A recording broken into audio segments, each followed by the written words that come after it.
प्रभु राम की नगरी अपने राम के स्वागत के लिए सज कर तैयार हो गई है। पूरी नगरी को त्रेता की तरह सजाया गया है। अयोध्या में ऐसा लग रहा है मानो प्रभु राम अपने घर वापस आ रहे हैं। हर तरफ का वातावरण राममय नजर आ रहा है। 22 जनवरी को प्रभु राम अपने भव्य महल में विराजमान होंगे।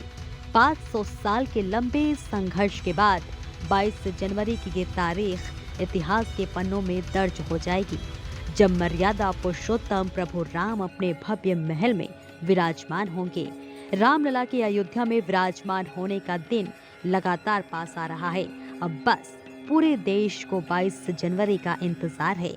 प्रधानमंत्री नरेंद्र मोदी 22 जनवरी को श्री राम मंदिर का उद्घाटन करेंगे। प्राण प्रतिष्ठा कार्यक्रम से पहले पूरे अयोध्या को श्री राम के आगमन के लिए भव्य तरीके से सजाया जा रहा है। उत्तर प्रदेश सरकार ने अयोध्या के सौंदर्यीकरण और आधुनिकीकरण के लिए कई परियोजनाओं की शुरुआत की है। इन परियोजनाओं में से एक है धर्मपथ नाम का एक नया सड़क मार्ग, जो नया घाट से अयोध्या बाईपास तक जाता है।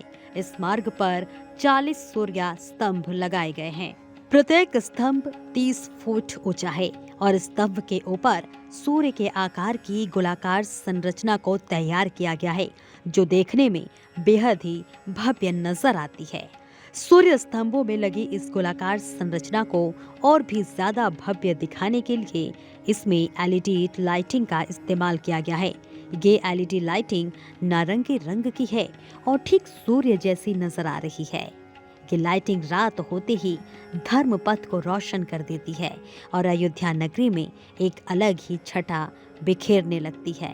प्राण प्रतिष्ठा की तैयारियां लगभग पूरी हो चुकी है। वही हर एक चौराहे को सजाया गया है। उत्तर प्रदेश की अयोध्या नगरी में मशहूर गायिका लता मंगेशकर को समर्पित चौक स्थानीय निवासियों और यहां आने वाले पर्यटकों के लिए मुख्य आकर्षण का केंद्र बन गया है। इस चौक पर लोग उत्साह के साथ सेल्फी ले रहे हैं। कला में लोगों को अपनी ओर खींचने की शक्ति होती है और इस चौराहे के केंद्र में स्थापित 14 टन वजनी एक विशाल अलंकृत वीणा की प्रतिकृति अपना यह काम बखूबी कर रही है।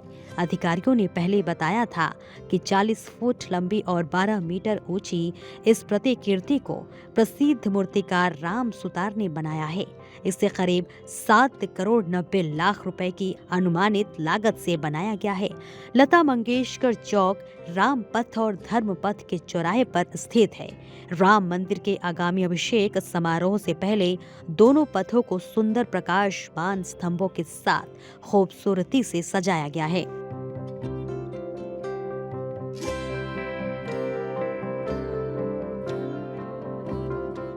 राम जन्मभूमि परिसर प्रभु राम की जन्मस्थली है, तो राम मंदिर में भगवान राम बालक स्वरूप विराजमान होंगे। 5 वर्ष के बालक के स्वरूप में रामलला की प्रतिमा राम मंदिर में विराजमान होगी। श्यामल रंग के पत्थर से यह प्रतिमा बनाई गई है। पैर की उंगली से ललाट तक रामलला के मूर्ति की कुल ऊंचाई 51 इंच है। इतना ही नहीं, इस मूर्ति का वजन का अंदाजा आप इसी से लगा सकते हैं कि जब प्रतिमा को गर्भगृह में रखा जा रहा था तो उसके लिए क्रेन की आवश्यकता पड़ी थी। इस प्रतिमा का वजन 1500 किलो यानी कि 1.5 टन है।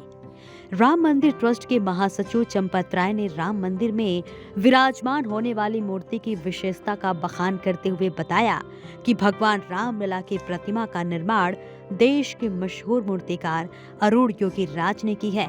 इस मूर्ति की प्रमुख विशेषताएं हैं। श्यामल रंग के पत्थर से इस प्रतिमा का निर्माण हुआ है। 5 वर्ष के बालक के स्वरूप रामलला की प्रतिमा राम मंदिर में विराजमान होंगी। श्याम शिला की आयु हजारों साल होती है। ये जल रोधी होती है। कमल दल पर खड़ी मुद्रा में मूर्ति, हाथ में तीर व धनुष है। मूर्ति में 5 साल के बच्चे की बाल सुलभ कोमलता झलक रही है।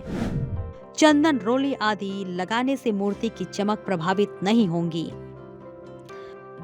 वहीं रामलला के चेहरे वाली एक संपूर्ण तस्वीर सामने आई है। इसमें रामलला की पूरी छवि स्पष्ट नजर आ रही है।